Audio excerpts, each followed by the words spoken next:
திரைக்குறள் நேயர்களுக்கு வணக்கம். இன்னைக்கு நம்ம இந்த எபிசோட்ல முக்கியமா தமிழ் சினிமாவில் அதை விட முக்கியமா சோஷியல் மீடியாவில் இருக்கிற ஒரு டாக்ஸிக் ப்ரெஷர் பாலிடிக்ஸ் பற்றி தான் பேச போகிறோம். செல்லா ஐயாவு இயக்கத்தில் விஷ்ணு விஷால் ஐஸ்வர்யா லட்சுமி நடித்து திரையரங்குகளுக்கு வந்திருக்க படம் தான் கட்டா குஸ்தி 2. திரைப்படம் நல்ல அமோக வரவேற்பு பெற்றுட்டு இருக்கு. முதல் நாளே 2100 ஷோக்கள் திரையிடப்பட்டு 2,55,00,000 வசூலும் பண்ணியிருக்கு திரைப்படம். திரையரங்குகளுக்கு வர்ற ஃபேமிலி ஆடியன்ஸ், முக்கியமாக பெண்களுக்கு படம் ரொம்பவே நல்லா பிடிச்சிருக்கு. தேட்டர்லேருந்து வெளியே வர்ற மக்கள் எல்லாமே குடும்பத்தோட போய் படத்தை பார்க்கலாம். ரொம்ப காமெடியான ஜாலியான படம்.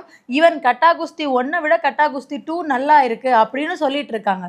ஆனால் தேட்டரில் படம் ஓடுதோ இல்லையோ, ஏன்னா தேட்டர் உரிமையாளர்கள் என்ன சொல்லியிருக்காங்கன்னா, கட்டா குஸ்தி 1 வந்து முதல் நாளில் பண்ண வசூலை விட கட்டா குஸ்தி 2 கம்மியாக தான் பண்ணியிருக்கு. ஆனால் சாட்டர்டே சண்டே படம் பிக்கப் ஆகிறதுக்கு நிறைய வாய்ப்புகள் இருக்குது. ஏன்னா ஃபேமிலி ஆடியன்ஸ் விரும்புகிறாங்க, நைட் ஷோக்கெலாம் கூட்டம் நல்லாவே வருது அப்படின்னு சொல்லிட்டு அவங்க பக்க நியாயத்தை சொல்லிட்டு இருக்காங்க.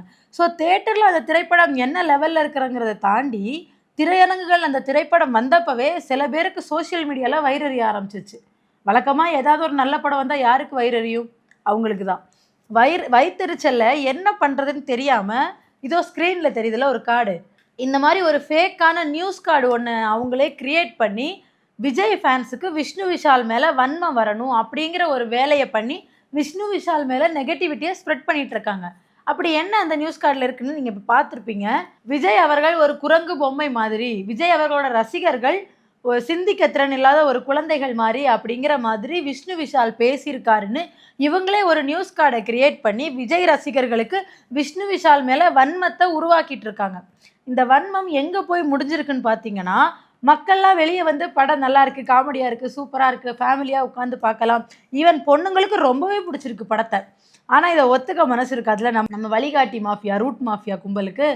இவங்க என்ன பண்ணுறாங்க, தேட்டருக்கு வெளியே இந்த பப்ளிக் பைட்ஸ் எடுப்பாங்கல்ல, அவங்க கிட்ட போயிட்டு படம் காமெடியாக இருக்குது, நல்லா இருக்குன்னு ட்ரெய்லரை பார்த்து யாராவது சொல்கிறத நம்பி நீங்கள் வந்துடாதீங்க. உள்ளே போய் உட்காந்திங்கன்னா டேரக்டர் உங்களை உட்கார வச்சு குஜிலி மஸ்து பண்ணுறாரு அப்படி இப்படிங்கிற மாதிரி எவ்வளோ நெகட்டிவிட்டி ஸ்ப்ரெட் பண்ணுவீங்க. பேசுகிறாரு இவர் யார், எதுக்காக ஊரே நல்லா என்ஜாய் பண்ணி பார்க்குற ஒரு படத்தை சம்மந்தமே இல்லாமல் ஒரு மனுஷன் வந்து இப்படி சொல்கிறாருன்னு அவரோட ஜாதகத்தை தோண்டி பார்த்தா சார் யாருன்னா டிவிகேல உள்ளவர். நம்ம சும்மா சொல்லலை, அதுக்கு ப்ரூஃபு சார் டிவிகே மேடைகள்லே ஏறி பேசியிருக்காரு. எதுக்கு இந்த வன்மம்? ஒரு ஹீரோவோட படம் வருது, அவர் நீங்கள் எழுதி கொடுத்த ஸ்கிரிப்டை பேசலை, இல்லை உங்கள் மனசை திருப்திப்படுத்துகிற மாதிரி பேசலை அப்படிங்கிறதுக்காக அவரோட சினிமா கரியரையே நான் முடிச்சு விடுவேன் அப்படின்னு சொல்லி ஒரு அரசியல் வன்மத்தோட ஒரு ஃபேக் நியூஸ் கார்டை கிரியேட் பண்ணி அதை ஸ்ப்ரெட் பண்ணுறதும் இல்லாமல், அதே வன்மத்தோட இல்லை உங்களுக்கு வேறு வேலை இல்லையா, இதுக்குன்னு மெனக்கட்டு தேட்டர் வாசலில் போய் நின்று பப்ளிக் பைட் கொடுத்துட்டு வந்திருக்கீங்களே, இவ்வளோ வன்மம் எதுக்கு ஒருத்தர் மேலே? சரி, விஷ்ணு விஷாலோட இந்த படம் வெற்றி பெறுமா இல்லையான்னு அவருக்கே பெரிய குழப்பங்கள் இருந்துட்டு இருந்துச்சு. பட் இப்போ மக்கள் மத்தியில் நல்ல வரவேற்பையே பெற்றிருக்கு அந்த படம். இன்னொரு பக்கம் விஜய் ரசிகராக இருந்து இந்த இன்ஸ்டாவில் வீடியோ போடுற ஒருத்தர் கட்டா குஸ்தி படத்தை காமெடியாக இருக்குது, நல்லா இருக்குன்னு எல்லாரும் சொல்கிறாங்க. ஆனால் அந்த படத்தில் ஒரே ஒரு சீன் என்னை ரொம்ப டிஸ்டர்ப் பண்ணிருச்சு. அது என்னன்னு ஒரு சீனை போட்டு காட்டுறாரு. அதாவது ஒரு தடை செய்யப்பட்ட ஒரு வெப்சைட்டில் படத்தை டவுன்லோட் பண்ணி பார்த்துட்டு அந்த சீனை வேற ரீலில் போட்டு காட்டுறீங்களா, அதுக்கு போலீஸ் முதல்ல உங்களை தான் அரெஸ்ட் பண்ணுவாங்க. அந்த சீனை போட்டு காட்டிட்டு அதில் இருக்கிறது தமிழ்நாட்டோட முதலமைச்சர் விஜய் அவர்களை கொச்சைப்படுத்துகிற மாதிரி இருக்குது. அவர் ஒரு மாநிலத்தோட முதலமைச்சர், ஒரு மாநிலத்தோட முதலமைச்சரை நீங்கள் பேசும்போது அந்த மாநிலத்தையே இது பண்ணுறீங்க அப்படியா? அப்போ இது தேர்தலுக்கு முன்னாடி உங்கள் தலைவர் மாநிலத்தோட முதலமைச்சர்னு பார்க்காம மேடையில் ஏறி கொச்சையான வார்த்தைகளால் அந்த முதலமைச்சரை திட்டினார்ல, அப்போ ஒட்டுமொத்த தமிழ்நாட்டையும் உங்கள் தலைவர் அசிங்கப்படுத்தினார்னு அர்த்தமா? இல்லைன்னா உங்களோட கட்சியை சேர்ந்த இப்போ அமைச்சராக இருக்க ஒருத்தர் இதுக்கு முன்னாடி மேடையில் பேசும்போது முட்டாள் முதல்வர்னு பேசினார்ல, அப்போ அவர் ஒட்டுமொத்த தமிழ்நாட்டு மக்களையும் முட்டாள்னு சொன்னார்னு அர்த்தமா? என்ன நியாயம்? உங்களுக்கு வந்தால் ரத்தம், மற்றவங்களுக்கு வந்தால் தக்காளி சட்னியா? முதல்ல அந்த பையனோட ஐடியா கண்டுபிடிச்சி போலீஸ் ஆக்ஷன் எடுங்க.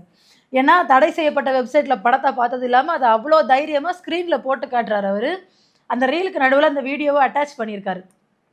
இப்படி எவ்வளோ நெகட்டிவிட்டி ஸ்ப்ரெட் பண்ண முடியுமோ மீம்ஸில், இதில் படம் சூற மொக்க. எதுக்கு இவ்வளோ வன்மம்?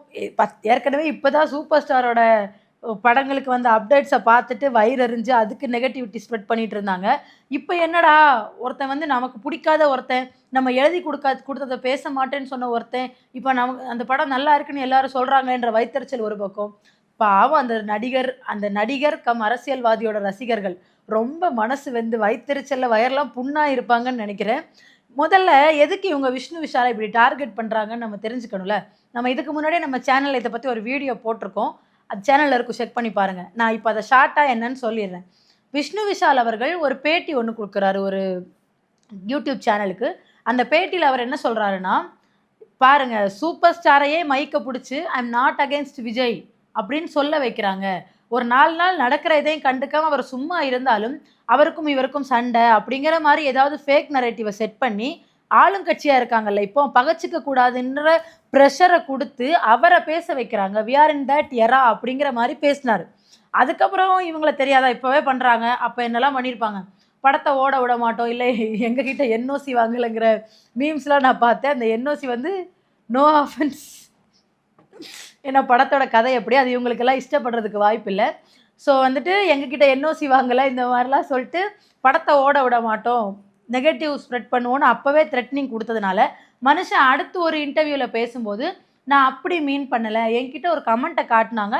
அந்த கமெண்ட்டுக்கு தான் நான் எக்ஸ்ப்ளனேஷன் குடுத்தேன் அப்படின்னு சொல்லிட்டு பல்டி அடிக்க பார்த்தாரு. ஆனா ஒரு மனுஷனோட பொறுமைக்கு ஒரு எல்லை இருக்குல்ல.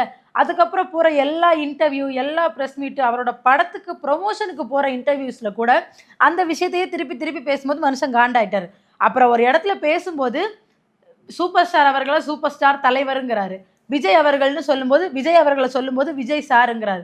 ஒரு இடத்துல கூட முதலமைச்சர்னோ, தளபதினோ அவர் சொல்லவே இல்ல. அது இவங்களுக்கு இன்னும் காண்டாயிருச்சு. என்னடா ரஜினிய தலைவருங்கிறான், நம்ம தலைவர தளபதின்னு கூட சொல்ல மாட்டேங்கிறான், பேருக்கு கூட முதலமைச்சர்னு கூட சொல்ல மாட்டேங்கிறான். இரு உன் படம் வரட்டும் வச்சுக்கிறேன் அப்படிங்கிற வன்மத்துல இவ்வளோ மோசமான விஷயங்கள பண்ணிட்டு இருக்காங்க. இந்த ரூட் மாஃபியா என்ன நினைக்கிறாங்கன்னா, நாங்க நினைச்சா சினிமால ஒருத்தர வளர்த்தும் விடுவோம், ஒருத்தர அழிக்கவும் செய்வோம். அப்படின்னு ஒரு மிதமிஞ்சிய ஒரு மமதையில, நாங்க தான் எல்லாம். எங்கள தாண்டியும் சினிமால யாரும் இல்ல. எங்கள தவிரவும் சினிமால யாரும் இல்ல. ஏன்னா நாங்க தான் தமிழ் சினிமா, தமிழ் சினிமா தான் நான். அப்படிங்கிற ஒரு பிம்பத்துக்குள்ளே இருந்துட்டு இருக்காங்க. சூப்பர் ஸ்டார் பட்டத்துக்கு சண்டை போட்டாங்க, கிடைக்கல. இப்ப அரசியல்ல நியாயமா ஜெயிச்சதா அவங்க சொல்றாங்க. உண்மை என்ன, பொய் என்னன்னு இவிஎம் மிஷினுக்கு தான் தெரியும். இப்படி எல்லா இடத்துலயும் சர்ச்சைகளா, சினிமால இருக்கும்போது சக நடிகர்களோட ஃபேமிலிஸ இந்த மாரி பெய்ட் ஐடிஸ் வச்சு அட்டாக் பண்ணதா ஒரு பிளாக் மார்க் அந்த குறிப்பிட்ட நடிகர் மேல இருக்கு.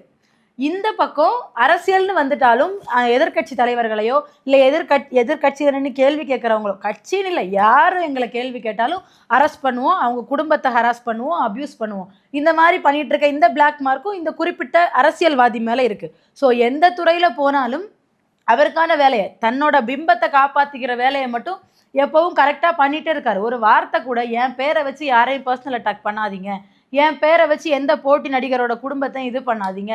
யாரு அதாவது ஒரு படம் வருதா, போட்டியா பாருங்க. இதுக்கு மேல அவருக்கு படம் வருமான்னு தெரியல. அல்ல அவர் நடிப்பேன்னு தான் சொல்லியிருக்காரு. ஸோ படம் வந்தா போட்டியா மட்டும் பாருங்க. முதலமைச்சருக்கும் இன்னொரு நடிகருக்கும் வரக்கூடிய படம் அப்படின்னு போட்டியா மட்டும் பாருங்க. பர்சனல் அட்டாக் பண்ணாதீங்கன்னு கூட சொல்ல மாட்டேங்கிறாரு. அப்படின்னா அவர் அத ரசிக்கிறார்ன்னு அர்த்தமா? இந்த மௌனத்த சம்மதம்னு எடுத்துக்கலாமான்னு திரைத்துறையில இருக்கிறவங்களே முணுமுணுத்துட்டு இருக்கிறதாவும் செய்திகள்லாம் வருது. இப்போ விஜய் ஃபேன்ஸுக்கு சொல்றது ஒண்ணே ஒண்ணு தான். பாருங்க நம்ம தலைவர் இப்படி பேசிட்டாங்க.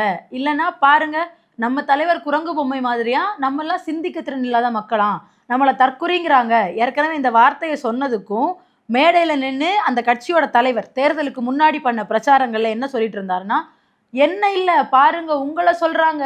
என்ன சொன்னா உங்கள சொன்ன மாரியா அப்படின்னு அப்பட்டமான ஒரு ஹேட்ரட் பாலிடிக்ஸ் பண்ணிட்டு இருந்தாரு. இப்பவும் அதத்தான் அவர் பண்றாரு. ஆனா அவரோட ரசிகர்கள் இன்னும் சினிமா துறையில போனாலும் அதே ஹேட்ரட விதைச்சிட்டே இருக்காங்க. பாருங்க நான் விஜய் ஃபேன்ஸான நம்மள சிந்திக்க திறன் இல்லாத குழந்தைகள்னு சொல்றாங்க. நம்ம தலைவர குரங்கு பொம்மை மாதிரின்னு சொல்றாங்க. அவர் எந்த மீட்டிங்ல, எந்த மேடையில, எந்த பிரஸ் இன்டர்வியூல அப்படி சொன்னாருன்னு தெரியல. உங்க தலைவர பத்தி மென்ஷன் பண்ணும்போது முதலமைச்சருங்கிற வார்த்தைய சொல்லலைங்கிற ஒரே ஒரு காழ்ப்புணர்ச்சிக்காக ஒரு நடிகர் ஒட்டுமொத்த உழைப்பையும் போட்டு நடிச்ச ஒரு படத்தையும், ஒரு ப்ரொடியூசரோட ஒட்டுமொத்த அவர் இன்வெஸ்ட் பண்ணியிருக்க அந்த பணத்துக்கான இதையுமே நீங்க டோட்டலா இல்லாம ஆக்க நினைக்கிறீங்க. இந்த மாதிரி இருந்தா எப்பதான் ஒரு ஹெல்த்தியான பாலிடிக்ஸ் இல்லைன்னா ஒரு ஹெல்த்தியான காம்படிஷன் உங்க தலைவர் பண்ணுவார், இல்லை நீங்க பண்ணுவீங்க? எப்பவும் இந்த மாதிரி வெறுப்பை விதைச்சிட்டே இருந்தா எந்த இடத்துலையுமே மரியாதை இல்லாமல் போயிடும். ஒரு அளவுக்கு பொறுத்து பார்ப்பாங்க. இப்போ நீங்க ஆளுங்கட்சி உங்ககிட்ட அதிகாரம் இருக்குங்கிற ஒரு காரணத்துக்காக உங்களை பொறுத்து போனாலும் நாள் ஆக ஆக அது உங்களுக்கே பேக் ஃபயர் ஆகுறதுக்கும் வாய்ப்பு இருக்கு. இவ்வளவு மோசமா பெய்டு ஐடிக்களை வச்சும் தாவேக்கா நிர்வாகிய தேட்டர் வாசலுக்கும் அனுப்பி ஒரு படத்து மேல ஹேட்ரட் ஸ்பெட் பண்ண வேண்டிய அவசியம் என்ன இருக்குன்னு தெரியல. ஒருத்தர் உங்க பின்னாடி இருந்து உங்களை எல்லாம் ஊறுகாயா யூஸ் பண்றாரு, நல்லா கொம்பி சீவி விடுறாரு. உங்களுக்கும் எதுவும் செய்ய போறதில்ல, இந்த தமிழ்நாட்டு மக்களுக்கும் அவர் எதுவும் செய்ய போறதில்ல அப்படிங்கிறத நீங்க சிந்திக்க ஆரம்பிச்சா நீங்க உங்க லைஃபை பார்க்க ஆரம்பிப்பீங்க. இப்ப கட்டா குஸ்தி படம் தியேட்டருக்கு வந்து நல்ல வெற்றிகரமாவே ஓடிட்டு இருக்கு. ஃபேமிலி ஆடியன்ஸ்க்கு ரொம்ப பிடிச்ச படமாவும் இருக்கு. இன்னும் நாட்கள் போக போக அதோட வசூல் எப்படி இருக்கும்னு தெரியல. ஒரு வாரமாவது தியேட்டர்ல தாக்கு பிடிச்சாதான் எதிர்பார்த்த வசூலை எடுக்க முடியும். இன்வெஸ்ட் பண்ண காசையும் அவங்க திருப்பி ஏர்ன் பண்ணிக்க முடியும். ஸோ நீங்க படம் பார்த்துருந்தீங்கன்னா படம் எப்படி இருக்குன்னு கமெண்ட்ல சொல்லுங்க. நான் இன்னொரு முக்கியமான விஷயத்த மறந்துட்டேன். இந்த விஷ்ணு விஷால் அவர்கள் இந்த பிரச்சனையை பத்தி விளக்கம் கொடுக்குற ஒரு இடத்துல சொல்றாரு.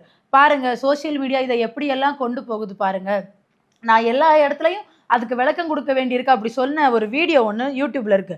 அதுக்கு கீழே ஒரு கமெண்ட்ல என்ன போட்டிருக்காங்கன்னா, நீ விஜய் அவர்களை பகைச்சுக்கிட்ட, உனக்கு 2 கோடி பேர் உன் படத்தை பார்க்க மாட்டாங்க, உன் படம் தோத்து போயிரும். விஜய் அவர்களுக்கு ஓட்டு போட்டது கூட முழுசா 2 கோடி பேர் இல்ல. எந்த கணக்குல சொல்றீங்க? அப்ப மற்ற நடிகர்களுக்கெல்லாம் ரசிகர்கள் இல்லைன்னு நினைக்கிறீங்களா என்னன்னு தெரியல. படத்தை பார்த்துருந்தீங்கன்னா படம் பத்தின உங்களோட கருத்துக்களையும், ரூட் மாஃபியா பண்ற இந்த அநாகரிகமான செயலை பத்தின உங்களோட கருத்துக்களையும் கமெண்ட்ஸ்ல சொல்லுங்க. நம்ம இன்னொரு வீடியோல சந்திப்போம். நன்றி.